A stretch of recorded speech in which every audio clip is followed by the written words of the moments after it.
Disk scheduling algorithm থেকে আমাদের এখানে 6টা অ্যালগোরিদম আছে।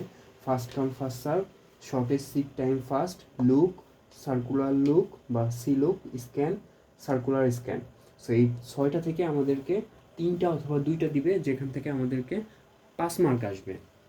সো এখানে প্রশ্নে কীভাবে থাকবে, প্রশ্নে হচ্ছে যে একটা ডিস্ক এবং হচ্ছে ট্র্যাক থাকবে, অ্যান্ড হচ্ছে যে এখানে আমাদেরকে কিছু স্ট্রিং দেওয়া থাকবে, অ্যান্ড আমাদের রিড রাইট হেডটা বলা থাকবে।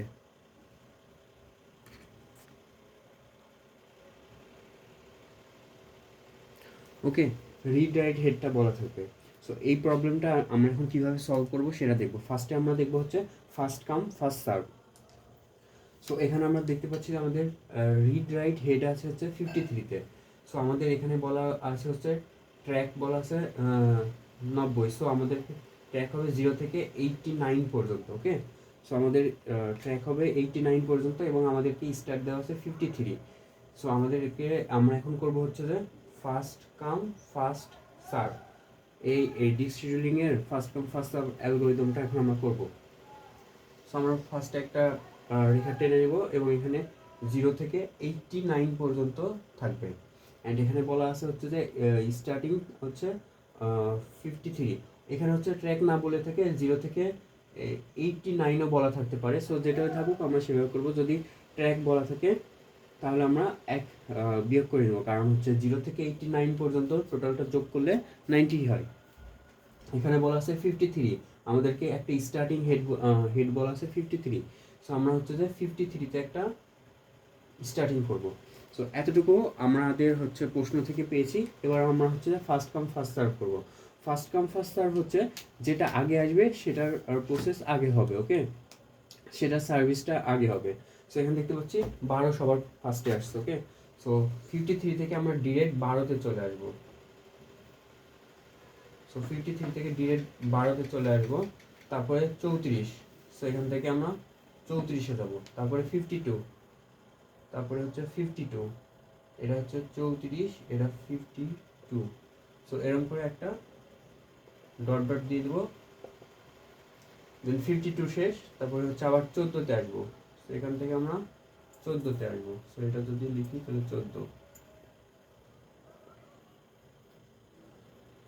14 পরে আমরা হচ্ছে 25-এ যাবো। সো এই দুইটার মাঝখানে হচ্ছে 25। সো আমরা 25টা একটু উপরে লিখি। তো এটা হচ্ছে 25। তারপরে সরাসরি আমরা কোথায় যাব, 68-তে যাব। 25 থেকে যাব আমরা হচ্ছে 68। সো এখানে হচ্ছে যে আমাদের 68। দেন হচ্ছে আমরা কততে যাব, 39-এ যাব। সো 39টা কোথায় হবে, 39টা এর মাঝামাঝি একটা কোনো পর্যায়ে হবে। সো 39। সো এটাই হচ্ছে যে first come first serve disk scheduling algorithm. এখন আমাদেরকে এখানে হচ্ছে যে ট্র্যাক মুভমেন্ট করা লাগবে। ওকে, সো এখন আমাদের এখান থেকে ট্র্যাক মুভমেন্টটা বের করা লাগবে। সো আমাদের প্রশ্নেও বলা থাকবে যে ট্র্যাক মুভমেন্ট বের করতে। সো এটা আমরা কীভাবে বের করব, এটা আমরা বের করব হচ্ছে দুইভাবে বের করা যায়। সো আমরা 2 নম্বর মেথডটা শিখবো না, আমরা 1 নম্বর মেথডটা ইজিলি করতে পারি। সো এটাই আমরা সবসময় অ্যাপ্লাই করব। এখন ট্র্যাক মুভমেন্ট বের করার জন্য আমাদেরকে একটা জিনিস ফলো করতে হবে, এখানে যেন কখনো নেগেটিভ ভ্যালু না আসে। ওকে, সো ট্র্যাক মুভমেন্টের জন্য আমরা কি করব, আমাদের স্টার্ট হয়েছে কোথা থেকে, 53 থেকে। সো 53 থেকে কত নেগেটিভের দিক গেছে, সো 12-এ আসছে। দেন যোগ করব, দেখতে পাচ্ছি এখানকার এই পয়েন্ট। সো এটা কত, 52, বিয়োগ এটার একদম কোথা থেকে শুরু হয়েছে, এখান থেকে শুরু হয়েছে, এই পয়েন্ট আমরা এর ভিতরে নিয়ে নিচ্ছি। ওকে, সো এখানে 12 যোগ, তারপর দেখতে পাচ্ছি এই পয়েন্টটা, এটা কোথা থেকে শুরু হয়েছে, 52 থেকে। সো এগেন 52 বিয়োগ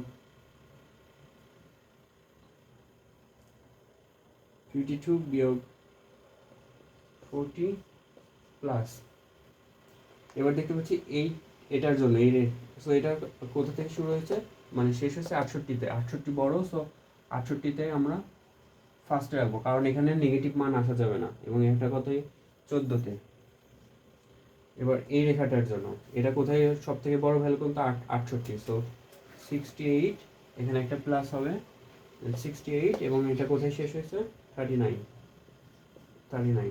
এখন এই টোটালটা যদি আমরা যোগ করি তাহলে পাবো হচ্ছে 53 বিয়োগ 12 যোগ 52 বিয়োগ 12 যোগ 52 বিয়োগ 40 যোগ 68 বিয়োগ 40 যোগ 68 বিয়োগ 39, 202। ওকে, 202 এটাই হচ্ছে আমাদের কোশ্চেনের অ্যান্সার। এই প্রশ্নটা হচ্ছে যে 63 ব্যাসের। সো ওখান থেকে আমরা কোশ্চেনটা নিয়েছি এবং ওই কোশ্চেনের আন্ডারে আমরা এই 6টা এখন সলভ করবো। সো আমরা ফার্স্ট কাম ফার্স্ট সার্ভটা সলভ করে ফেললাম। এরপর আমরা দেখবো হচ্ছে শর্টেস্ট সিক টাইম ফার্স্ট। ওকে, এবার দেখবো শর্টেস্ট সিক টাইম ফার্স্ট। ওকে, সো আমাদের প্রশ্ন অনুযায়ী এটুকু করে নিয়েছি। এটা কাজ করে হচ্ছে যে আমাদের যেহেতু হেড দেওয়া আছে হচ্ছে 53, এখন আমাদের যে স্ট্রিংটা দেওয়া আছে এই স্ট্রিংয়ের মধ্যে থেকে আমরা সব থেকে কম ডিফারেন্স যেটাতে হবে আমরা সেদিকে কাজ করব। সো 53-র সাথে যদি 12 বিয়োগ করি তাহলে একটা হিউজ গ্যাপ আসে। সো দেখতে পাচ্ছি 53-র সাথে 53-র কাছাকাছি সব থেকে কোনটা আছে, 53-র কাছাকাছি দেখতে পাচ্ছি যে 53-র কাছাকাছি দেখতে পাচ্ছি 52 আছে। সো এটা 52কে আগে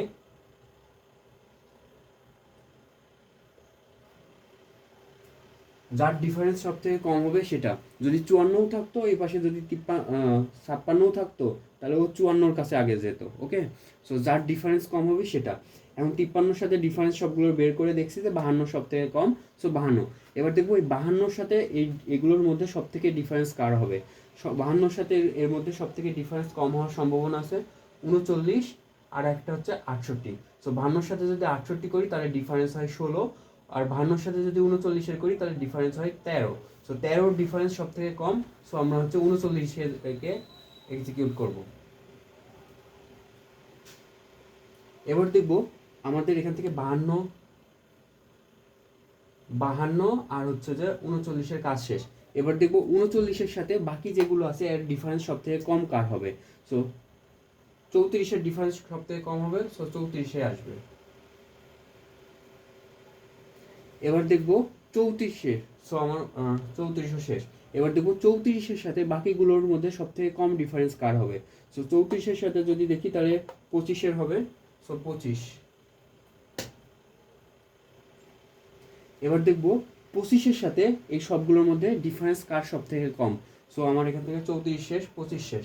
সো 25-এর মধ্যে এর মধ্যে সব থেকে ডিফারেন্স কম হবে হচ্ছে 14-র। তো এটা একটু এদিকে এক্সটেন্ড করি, সো 14। এখন দেখবো আমার এখান থেকে 14 শেষ। 14-র সাথে এর মধ্যে সব থেকে ডিফারেন্স কম কার, 14-র সাথে সব থেকে ডিফারেন্স কম হচ্ছে 12-র। সো এখানে 12 নিব। এবার দেখবো আমার এখানে 12 যেহেতু শেষ, এবার দেখবো 12-র সাথে সব থেকে ডিফারেন্স কম কার, বাট আমার এখানে দেখতে পাচ্ছি একটাই আছে। সো জাস্ট এই একটাই আমরা নিব, 68। ওকে, এবার আমরা দেখবো ট্র্যাক মুভমেন্ট বের করব। সো এটা সেম, এটা বের করার জন্য হচ্ছে 53 এদিকে সব থেকে দূরের যেটা আছে বিয়োগ 12 যোগ এই লাইনের নেগেটিভ না আসার জন্য 68 বিয়োগ এই লাইনের সব থেকে মাথা কোনটা, এটা 12। সো এটা যদি করি তাহলে হচ্ছে যে আমাদের অ্যান্সার আছে হচ্ছে 97। ওকে, সো এটার যদি আমরা শর্টেস্ট সিক টাইম ফাস্ট বের করি তাহলে 97 আসে। ওকে, নেক্সট আমরা করবো হচ্ছে লুক যদি আসে তাহলে লুকে আমাদেরকে ইনক্রিজিং অর্ডার অথবা ডিক্রিজিং অর্ডার মেনশন করে দিবে। যদি মেনশন করে না দেয় তাহলে আমরা ইনক্রিজিং অর্ডারে করব, আর যদি মেনশন করে দেয় তাহলে আমরা যেটা মেনশন করা থাকবে সেটা করব। এখন ডিরেক্টলি মেনশন নাও করতে পারে, কিছু সিনারিও দিয়ে বোঝাতে পারে যে এটা ইনক্রিজিং নাকি ডিক্রিজিং। সো সিনারিও থেকে আমাদেরকে ফাইন্ড আউট করা শিখতে হবে। সো আমাদের এটা কনসিডার করতেছি, এটা হচ্ছে যে ইনক্রিজিং অর্ডার। সো আমরা দেখবো যে ইনক্রিজিং অর্ডার যেহেতু, সো আমরা 53 থেকে বড় যেগুলো পাবো সেগুলোকে আগে ডিস্ক শিডিউলিংয়ে শিডিউল করে নিব। ওকে, সো হচ্ছে যে আমাদের এখান থেকে দেখতে পাচ্ছি যে 53 থেকে বড় কোনটা আছে, 58 দেখতে পাচ্ছি 53 থেকে বড় আছে। সো এই 58কে আগে এক্সিকিউট করবে,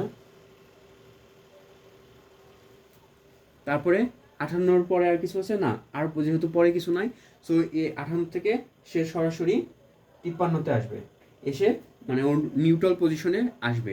নিউট্রাল পজিশনে আসে আবার হচ্ছে যে এবার যেগুলো পাবে সেগুলোকে সে এক্সিকিউট করতে থাকবে। সো 52 পাচ্ছে, 52, সো 52কে এক্সিকিউট করলো। 52 এর পর কত পাবে? 52 এর পর 39, 39 এর পর কত পাবে? 39 এর পর 34, 34 এর পর 25, 25 এর পর 40, 12। সো এগুলো আমরা ডিক্রিজিং অর্ডারে আবার লিখে ফেললাম। সো এরপরে জাস্ট একটা টান দেব, এইটা এটা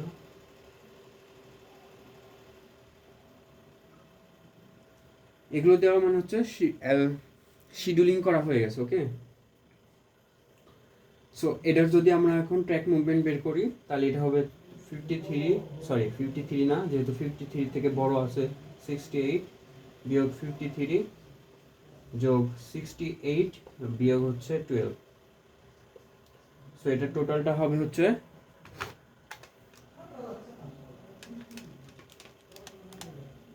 71। সো এটার হচ্ছে 71। সো লুকটা কি করে? লুক হচ্ছে যে ইনক্রিজিং অর্ডার বা ডিক্রিজিং অর্ডার মেনশন করা থাকে, যেটা মেনশন করা থাকে সেই অনুযায়ী কাজ করে। আমরা এখানে কনসিডার করছি এটা ইনক্রিজিং অর্ডার। সো আমাদের হচ্ছে হেড পজিশন যেটা থাকবে তার থেকে ইনক্রিজিংয়ের যতগুলো আছে সব প্রসেসগুলোকে আগে এক্সিকিউট করবে, দেন সে আবার নিউট্রাল পজিশনে হেড পজিশনে আসবে। হেড পজিশনে এসে হেড পজিশনের ছোটোগুলোকে একবারে এক্সিকিউট করতে করতে সে একদম লাস্টে চলে আসবে। লুকেরই আপডেট ভার্সন হচ্ছে যে সি লুক। সো এবার আমরা সি লুকটা দেখব। সি লুকটা লুক এখান থেকে ইনক্রিজিং পজিশনে যাওয়ার পর আবার নিউট্রাল পজিশনে এসে সে আবার এক লাইনেই সে এক্সিকিউট করতে করতে একদম লাস্ট পজিশনে আসছে। বাট সি লুকটা সে ইনক্রিজিংয়ে যাবে, এরপরে যেহেতু আর বড় নাই, দেন ও সরাসরি নিউট্রালে চলে আসবে, একদম জিরোতে চলে আসবে। ওকে, সো এটা হচ্ছে যে একদম, আচ্ছা সরি, এটা জিরো, একদম এর সর্বনিম্ন যেটা আছে সেই পজিশনে আসবে, এসে দেন আবার একটা একটা করে এক্সিকিউট করা শুরু করবে। সো ফার্স্টে একে এক্সিকিউট করবে, তারপরে 14, তারপরে 25, 34, 39, 52। এখন এটার ট্র্যাক মুভমেন্ট যদি বের করতে হয় তাহলে সেম এভাবেই আমাদের 68 বিয়োগ 53 যোগ 68 বিয়োগ 12 যোগ 52 বিয়োগ 12। সো এটা যদি আমরা ক্যালকুলেশন করি তাহলে আমরা পাবো হচ্ছে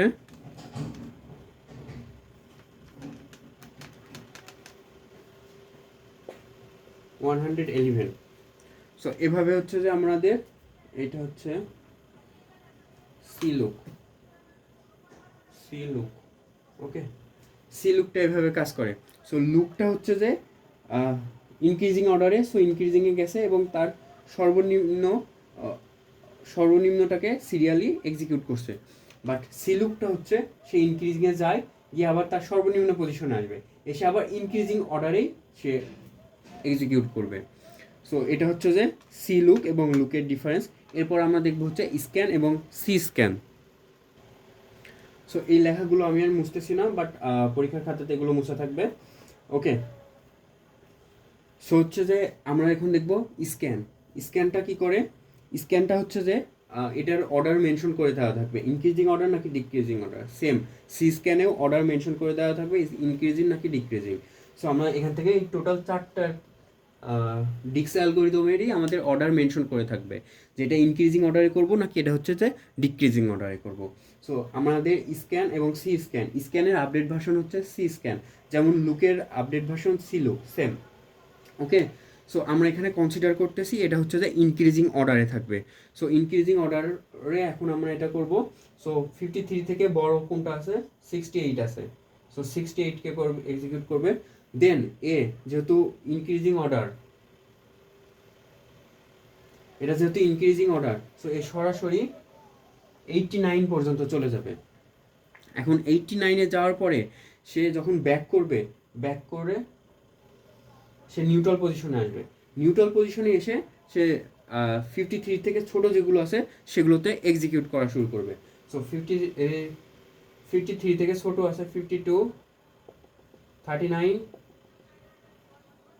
34, 25, 14, 12। ওকে, সো এগুলো হচ্ছে যে সে এক্সিকিউট করে ফেলছে। লুকও কিন্তু সেম কাজ করতো। লুক এখানে সর্বোচ্চ যেত, গিয়ে সে ব্যাক করতো। বাট লুকের থেকে একটু আপডেট হচ্ছে স্ক্যান। স্ক্যানটা কি করে, সে সর্বোচ্চ পর্যন্ত চলে যায়। এখন যদি এটাকে বলা হয় decreasing order, so decreasing order হলে সে একদম 0 পর্যন্ত চলে আসলো। ফার্স্টে হচ্ছে এগুলো এক্সিকিউট করতে করতে এসে 0-তে আসতো, 0 থেকে আবার 68-এ যেত। সো এভাবে হচ্ছে যে এই স্ক্যানটা কাজ করে ইনক্রিজিং অর্ডার বা ডিক্রিজিং অর্ডারে। ওকে, সো এখানে যদি আমাদের মুভমেন্টটা বের করতে বলা হয়, ঠিক সেমভাবে আমরা আগে যেভাবে করতাম, 89 থেকে 52 বিয়োগ হবে, যোগ 89 থেকে 12 বিয়োগ হবে। সো এটা যদি আমরা করি তাহলে এটার টোটাল অ্যান্সার পাবো হচ্ছে যে 113। ওকে, এবার হচ্ছে স্ক্যানের আপডেট ভার্সন হচ্ছে সি স্ক্যান। সো আমাদের এটাও আমরা কনসিডার করব, এটা হচ্ছে যে ইনক্রিজিং অর্ডার। ওকে, সো ইনক্রিজিং অর্ডার, সো এটা 68কে এক্সিকিউট করলো। দেন হচ্ছে যে ইনক্রিজিং অর্ডার, সো ওই সর্বোচ্চ পর্যন্ত চলে যাবে, গিয়ে এ আগেরটা কি করতো, আগেরটা হচ্ছে যে হেডে আসতো, হেডে এসে বাকিগুলো এক্সিকিউট করে চলে আসতো। বাট এ আর বাকি এ সরাসরি সর্বনিম্নতে চলে আসবে, একদম 0-তে চলে আসবে, একদম 0। যদি 0-কে এক্সিকিউট করা লাগবে, মানে এখানে যদি 0 ভ্যালু থাকতো তাহলে 0-কে এক্সিকিউট করতো, আদারওয়াইজ সে আর 0-কে এক্সিকিউট করবে না। দেন হচ্ছে যে আবার ইনক্রিজিংয়ে সে এক্সিকিউট করা শুরু করবে। সো এখানে দেখতে পাচ্ছি 12, 40, 25, 52। ওকে, সো হচ্ছে যে এটা হচ্ছে যে কিছুটা সি লুকের মতো। সি লুক এখান থেকে সে ব্যাক করে এভাবে সর্বনিম্নতে এসে আবার সে ব্যাকে চলে যেত। সো এটা হচ্ছে যে সি স্ক্যানটা ইনক্রিজিং অর্ডারে যাবে এবং ইনক্রিজিং অর্ডার থেকে সে সরাসরি 0-তে আসবে, 0-তে এসে আবার ইনক্রিজিং অর্ডারে সে এক্সিকিউট করা শুরু করবে। এখন যদি এটার হচ্ছে যে মুভমেন্টটা বের করি তাহলে হবে হচ্ছে 89 বিয়োগ 53 যোগ 89 বিয়োগ 0 যোগ 52 বিয়োগ 0। সো এটার টোটাল অ্যান্সার হবে 177। ওকে, সো আমাদের দেখলাম কিছু ম্যাথমেটিক্যাল। এখন হচ্ছে যে আমাদের এখানে আরেকটা ম্যাথ টপিক থাকতে পারে, এখন আমরা সেটা দেখব। এখান থেকে আরেকটা যে ম্যাথ থাকতে পারে সেটা হচ্ছে আমাদেরকে সিক টাইমটা বের করতে বলতে পারে। সো সিক টাইমের ফর্মুলা হচ্ছে total movement multiply by time per track. So এই টাইম পার ট্র্যাকটা আমাদের প্রশ্নে বলে দেওয়া থাকবে। সাপোজ আমরা ধরে নিলাম এখানে 1 আমাদের প্রশ্নে বলে দেওয়া আছে। সো এখন আমরা হচ্ছে সি স্ক্যানের টোটাল মুভমেন্ট কত জানি, টোটাল মুভমেন্ট জানি হচ্ছে 113, আর হচ্ছে টাইম পার ট্র্যাক কত আমাদের প্রশ্নে বলে দেওয়া হচ্ছে 1। সো এটা হচ্ছে সিক টাইম হবে 113।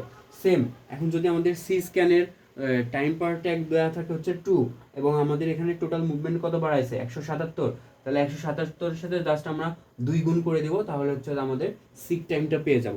সো এই ডিস্ক শিডিউলিং অ্যালগোরিদম থেকে এই 6টা প্রশ্ন আসতে পারে।